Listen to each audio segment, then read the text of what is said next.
Okay, so before I go into specific transits and dates and all that, I want to explain what I mean when I say transit report. Because I'm not doing predictions here. I'm not telling you what's going to happen to you specifically. I'm describing the weather. Like, if I tell you it's going to rain next week, that's not a prediction about your life.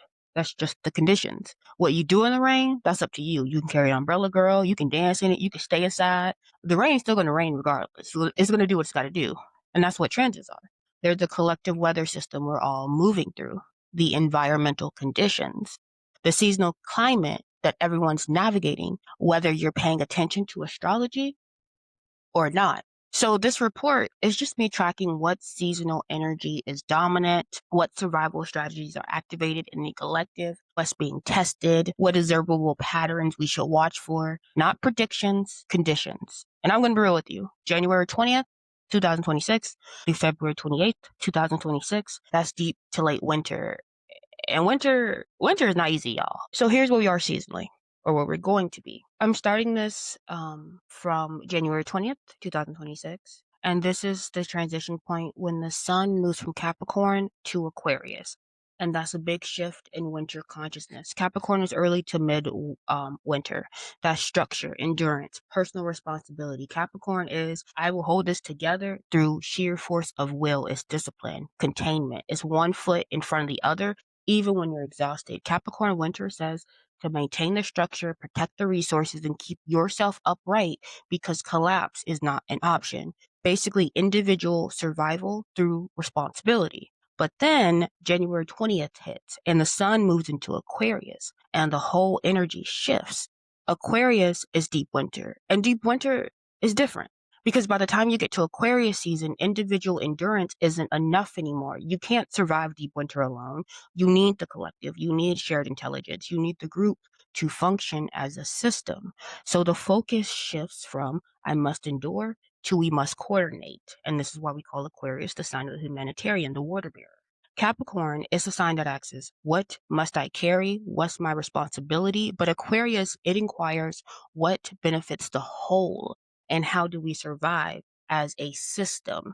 And that transition from personal structure to collective consciousness, that's what we're walking through around January 20th. I think an observable shift you're going to notice is that in Capricorn season before the 20th, people are more focused on personal discipline, individual goals, maintaining their own structure. It's a very, this is what I must do to survive winter type of energy. But once we hit Aquarius season, January 20th onward, the conversation becomes more abstract, more ideological, more about systems and groups and what's best for everyone rather than what's just best for me. We see emotions get colder, not because people stop caring, but because Aquarius survives through detachment. This is why we call them a very cold sign. In deep winter, you can't afford to be clouded by personal feelings when the whole group's survival depends on clear thinking. Thinking speeds up but gets more distant. Like people are moving fast mentally, but they're just not that present emotionally. And that's because they're thinking about the future, about systems, about humanity, but not necessarily about the person right in front of them. We see group dynamics intensify. Who's in, who's out, what ideology are we operating under, what rules govern the collective. All of that becomes central. So that's the transition we're making right at the start of this period.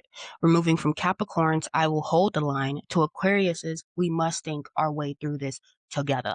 And both are winter strategies. Both are survivor modes. They're just operating at different levels. It's individual versus collective. Then Aquarius season runs from January 20th through February 18th. That's almost a full month of deep winter consciousness. Frozen detachments, systems thinking, collective restructuring.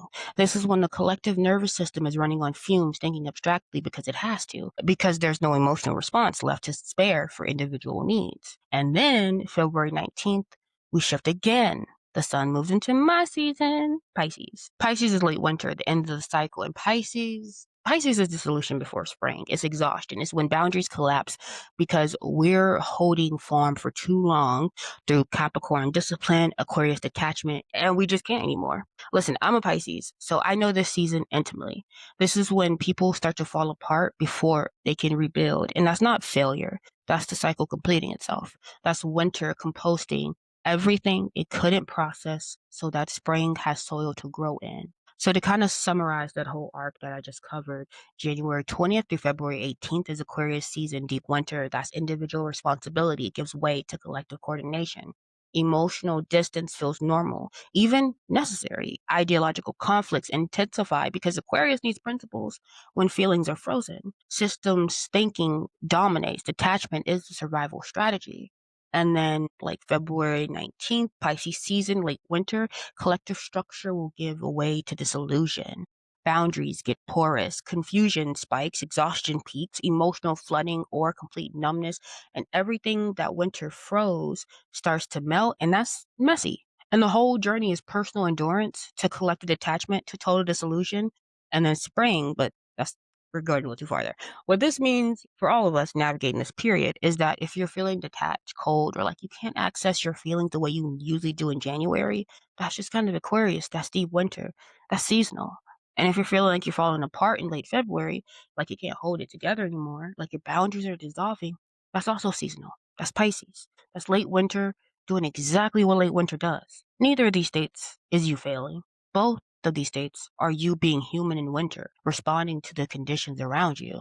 Okay, so now Mercury. Mercury is how information moves, how we think, how we communicate. And Mercury's going to make a pretty significant shift during this period.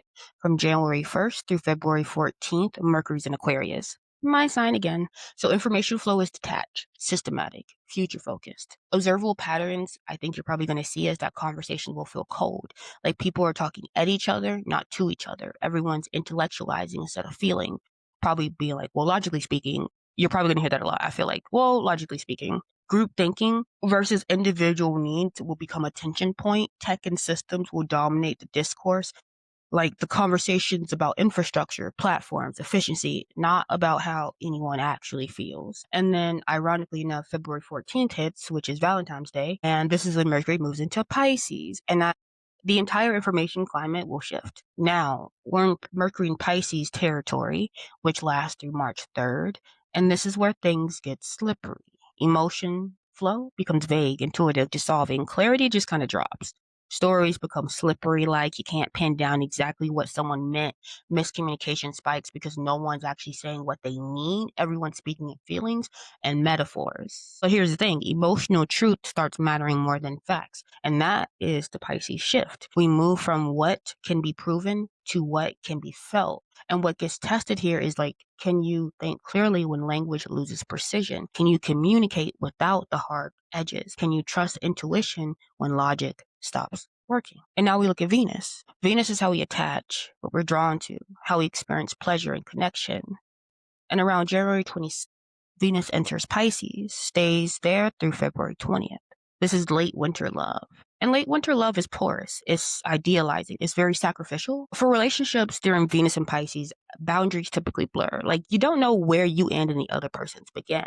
And sometimes that's beautiful. That's the transcendent merger, the unconditional love thing. But sometimes it's self erasure disguised as devotion because fantasy will override reality. You're not seeing who the person actually is. You're seeing who you need them to be, who you decided they could become.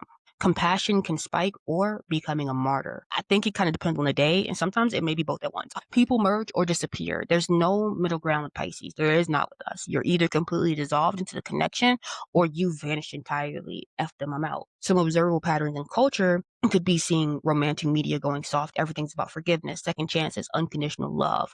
Victim savior dynamics will surface. Everyone is rescuing someone or someone's drowning at all times. Escapist coupling. People get together not because it's right, but because feeling alone just feels unbearable. And I think what gets tested is, can you love without losing yourself? Can you stay connected without dissolving to the other person? Can you have compassion without sacrificing your own boundaries? And listen, I have a Pisces moon, so I feel this one. The pull to just give everything, merge completely, make someone else's pain your own. It feels like love, but it's not always love. Sometimes it's just Pisces not knowing where their self ends. And let's talk about Mars. Well, we're gonna be fighting like crabs, y'all. Mars in Cancer with this period, oh my gosh, that's just a mismatch because Mars is the drive, action, how we assert ourselves, how we fight. Cancer is early summer energy, protective, emotional, defensive. So we've got early summer drive, but in late winter, and that creates this specific kind of tension. The way force gets applied right now at that time frame, at least because I'm speaking in the future, I guess. Not in the future, not for the future, whatever. Indirectly, nobody's confronting you head on. They're coming at you sideways. That's kind of how, like, you know, the crab moves. Emotionally, fights aren't about logic. They're about feelings, safety, belonging, and protectively. People aren't attacking to win, they're attacking because they feel threatened. See, Mars in Cancer, it doesn't fight for victory. Mars in Cancer, it fights for safety, for home, for the people it loves. And the way this will probably play out in observable patterns is you'll probably see emotional reactivity in conflict. Someone says one thing and suddenly you're in a full-blown fight about something that happened 3 years ago. You'll see people retreat and then retaliate, kind of like a crab. They don't engage directly, they pull back, regroup, and then they come back with emotional ammunition. You'll see passive aggression spiking because Cancer, it does not do direct confrontation well at all. And they'll fight over belonging, who's in, who's out, who's family, who's a threat. And like what'll get tested is, can you defend yourself without like weaponizing your emotions? Can you protect what matters without trying to control everything up around it? And here's the thing with Mars and Cancer.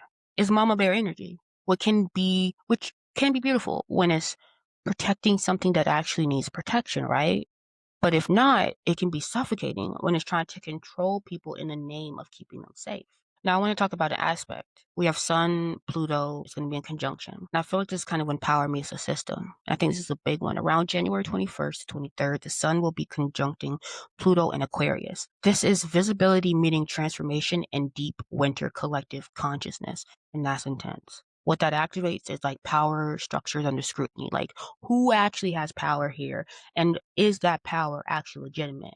We'll see systematic corruption getting exposed, things that have been hidden in the infrastructure suddenly becoming visible, authority getting challenged ideologically, not emotionally, ideologically. Why do we accept this system even at all? The collective versus the individual becomes a flashpoint. What needs to die so the group can evolve? That's more so the Pluto question. And the observable patterns will be probably like institutional breakdown. Systems that weren't working suddenly just can't hide it anymore. Whistleblowers are very common. People coming forward with information about how the power actually operates makes me think about the potential, honestly, unaliving of a whistleblower for Chat GPT. It's a very interesting story, and just listening to it, I truly do not believe that he took himself out of this world. He had too much to live for, too much to go for, and he was very vocal, very angry about ChatGPT and the ethicalness of the program to begin with. Not that I'm against them, but I am against harming someone because you don't like their opinion or you're afraid their opinion is going to affect the business. But yeah, tech power struggles because Aquarius, it rules technology, innovation, systems for the greater good gets weaponized. Like, I think that phrase is going to be very, very weaponized. Watch out for it. When someone says for the greater good, I think you should be asking who's good and who decided. Like, what gets tested in this time frame? Whose power actually serves the collective? What ideology is worth protecting? What system needs to die? And this is happening in Aquarius, which means it's not personal, it's systematic. It's about the group, the collective, the future. It's not about individual feelings or individual power. And then around February 6th through 8th, another transit aspect that happens, Mercury, Uranus will be squaring, and that's like sudden mental shocks. Mercury will be in Aquarius squaring Uranus and Taurus, and this is abstract mind meeting grounded disruption. And square, they create friction, tension, sudden releases. And so what we typically see happen is that sudden information will shock, news you weren't expecting, conversations that rupture your whole understanding of reality, which will lead to plans destabilizing. What you thought was solid suddenly just isn't. And unexpected news may force you to adapt very quickly, and mental rigidity will break. If you've been holding onto one perspective too tightly, I think this will crack it open. Some of the real patterns we'll probably see is technology failures. Three Uranus aspects always mess with communication and tech systems. Communication breakdowns, misunderstandings that come just out of nowhere, ideological clashes, two completely different worldviews colliding, prizes that forces adaptation, gentle shifts, sudden breaks. And like what gets tested is, can you think differently when everything you believe gets challenged? Can you adapt when certainty collapse? Can your nervous system handle the unexpected without shutting down? Then on January 20th, 9th, we get a new moon in Aquarius, which is like a collective reset. New moons are restart points, intention setting moments, but this one's in Aquarius. So it's not about personal goals, it's about collective intentions. And this is setting intention for the group, not just for yourself, planting seeds in frozen ground, which means it's abstract planning, conceptual work, not physical manifestation yet. Community over the individual. And what you should watch for is people starting new ideological projects, group formations, new collectives, new communities, new networks, future focused commitments. Not what do I want now, but what am I building towards? Collective fatigue versus hope. Some people are exhausted by the idea of more community work, while others are energized by it. And what gets tested is, can you commit to something larger than yourself? Can you stay human while thinking systematically? Can you care about the collective without erasing your individual needs? And then February 12th, we have the full moon in Virgo. And this is interesting because full moons bring things to culmination, to visibility, to completion. And this one's in Virgo. Virgo is late summer energy. So we have late summer harvest consciousness showing up in the middle of deep winter, and that creates a very specific tension. So what surfaces is like health reckonings. Your body's been trying to tell you something, and now you can't ignore it anymore. What you've been doing to maintain yourself stop working, and your daily routine will break down. What's actually working will become the question, not what you wish was working, but what's actually functional. And your body versus mind will conflict. Your body needs one thing, but your mind telling you another. So what this kind of looks like for observable patterns is people get critical of themselves, of others, of systems. Systems will have audits looking at what's efficient, what's wasteful, what needs to be fixed. Perfectionism will spike because Virgo cannot tolerate inefficiency. And service versus self-care will have some tension. Virgo wants to be useful, but like at what cost? And what gets tested is, can you maintain your body when your mind's in the cloud? Can you be useful without breaking down, burning out? Can you accept imperfection when everything feels like it needs to be fixed? And then um, I do want to kind of talk a little bit more about like February 18th. That's when the sun moves into Pisces, and this is dissolution season. And this is when we enter the final winter sign and the end of the cycle before spring is going to begin. And this is just kind of like exhaustion for renewal, boundary softening, emotional permeability increasing, fantasy escape, compassion, and collapse, all unfortunately happening at once. And what we see shifting in the collective is empathy will rise or numb, sometimes both. People will either feel everything or nothing. Escapism increases, like you climbing into your mind, is a concept that Pisces is very, very familiar with. Media consumption goes up. Substance use goes up. Spiritual bypassing goes up. Anything to just not feel the weight of late winter. But we'll also see creativity flow for some, because Pisces is where art lives and where imagination dissolves reality, and where reality, due to that, becomes and starts to feel negotiable. Facts become more suggestions, boundaries become more optional, and unconscious preparation for spring, because even if you don't know it, your body knows it's coming. And like some observable patterns that we'll see: increased escapism across the board, compassion fatigue, people who've been holding space for others, that shit will start to dissolve. Artistic output will spike. Institutional dissolution, things that we're barely holding together, finally just like let go. And what typically gets tested is, can you rest without disappearing? Can you be porous without losing yourself entirely? Can you surrender without giving up? See, I always come back to the calendar because that's the proof, right? That's the observable reality. Late January is deepest cold. The sun is at its furthest point from peak summer. The year is at its maximum distance from warmth, from light, from ease. Human nervous systems are running on structural endurance. That's the Capricorn carry over from earlier in winter and abstract hope. That's Aquarius. We're not running on feeling anymore. We're running on discipline and ideology, because that's all that's left. Mid-February is like this pre-thaw exhaustion. This is what happens when your body knows spring is coming, but winter hasn't released you yet. And that gap, that's where things fall apart before they rebuild. This is when systems that were barely functioning finally collapse. This is when people who were holding it together finally just can't anymore. Not because they're weak, but because late winter is when endurance runs out. Late February Pisces season is composting. What dissolved in summer becomes the soil from spring. This is not necessary collapse. This is not failure. Everything that couldn't be integrated, everything that couldn't be processed, everything that winter froze instead of transforming, it all melts now. And that's messy.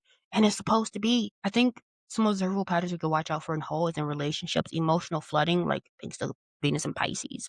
indirect conflict thanks to Mars and Cancer. Boundaries get tested, dissolved, weaponized, protected, all of it. And in communication, after February 14th, clarity drops when Mercury hits Pisces. Information shocks early February with that Mercury-Uranus square.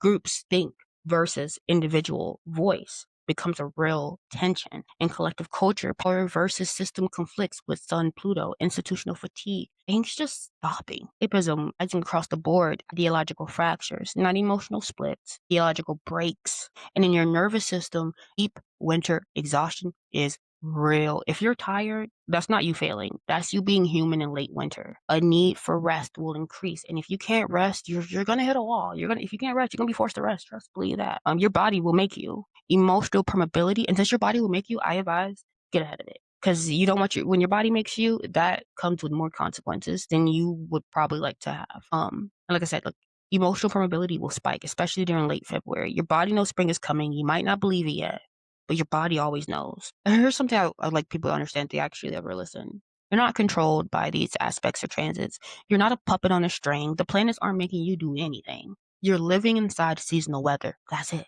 Again, like if you can't stop the rain, but you can carry an umbrella, or you can dance it, or you can stay inside. The rain's gonna rain regardless. But what do you do in rain? Whatever you do, that's yours. That's up to you. This report, it gives you the forecast. What you do with that forecast is entirely up to you.